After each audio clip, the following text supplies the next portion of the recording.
अयतुल्ला Ali Khamenei को 9 जुलाई को Mashhad शहर में दफनाया जाएगा। इजराइल ने अंतिम संस्कार पर जनाजे पर हमले की धमकी दी है और धमकी के बावजूद अंतिम यात्रा निकाली जाएगी, ये ईरान ने तय कर लिया है। और ईरान ने एक बड़ा संदेश भी दिया है इस पूरी अंतिम यात्रा को लेकर भी, क्योंकि इजराइल की धमकियों के बावजूद ईरान का इरादा पक्का है, अटल है, अडिग है।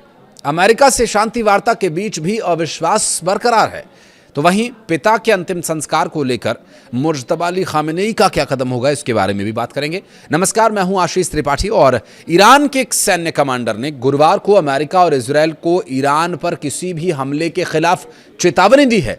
ईरान इन दिनों अपने सर्वोच्च नेता अयतुल्ला अली खामेनेई के राजकीय अंतिम संस्कार की तैयारी कर रहा है और इजराइल की और अमेरिका की हमलों की जो तैयारियां हैं वो इसी दौरान देखने को मिल सकती हैं, क्योंकि इजराइल ने साफ चेतावनी दी है कि वो जनाजे पर या अंतिम यात्रा के दौरान हमला कर सकता है। और इन्हीं के द्वारा किए गए हवाई हमलों में पूर्व सुप्रीम लीडर अयतुल्ला अली खामेनेई की जान गई थी।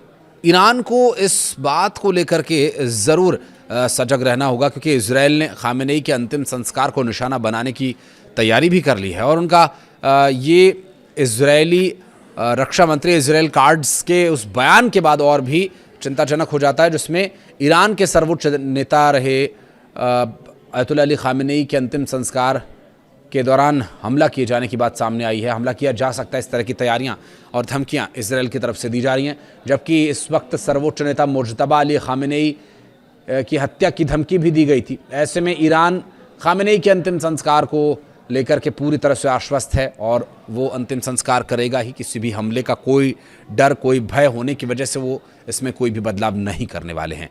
और इस दौरान सुरक्षा को लेकर के काफ़ी सतर्कता भी बरती जाएगी।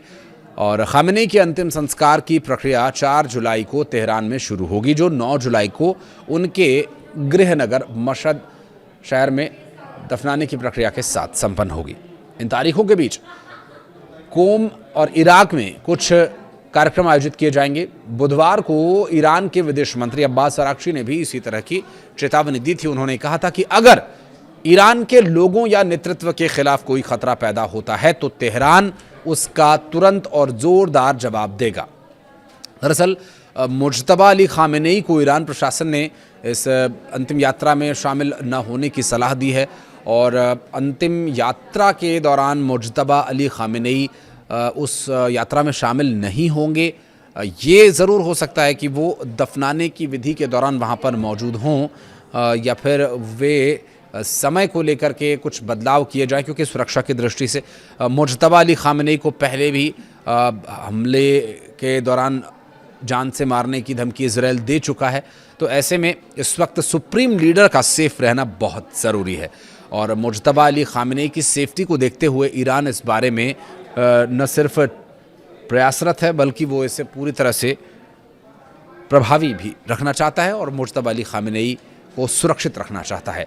ईरान के विदेश मंत्री की ये चेतावनी इजराइल के रक्षा मंत्री इजराइल कार्ड्स की उस टिप्पणी के बाद आई थी, जिसमें उन्होंने कहा था कि ईरान के मौजूदा सर्वोच्च नेता मुज्तबा अली खामेनेई की मौत तय है।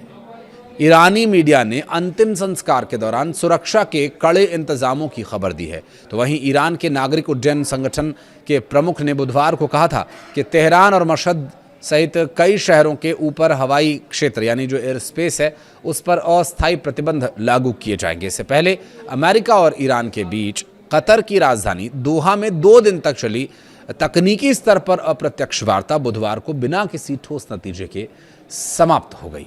हालांकि दोनों पक्षों ने बातचीत जारी रखने पर सहमति जताई है, लेकिन इस दौर में परमाणु कार्यक्रम के बजाय स्ट्रेट ऑफ होर्मुज में जहाज़ों के निर्बाध आवाजाही और ईरान की फ्रीज की गई संपत्तियों को जारी करने जैसे मुद्दे चर्चा के केंद्र में रहे।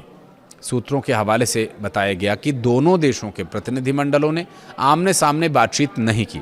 कतर और पाकिस्तान के मध्यस्थों के जरिए अलग अलग बैठकों में तकनीकी मुद्दों पर विचार विमर्श हुआ। ईरानी प्रतिनिधिमंडल का नेतृत्व उप विदेश मंत्री काजेम गरीबाबादी ने भी किया और अमेरिका के विदेश विशेष जो दूत हैं स्टीव विटकॉफ, जेरेड कुशनर भी दोहा पहुंचे थे, लेकिन उन्होंने इस बैठक में हिस्सा ही नहीं लिया।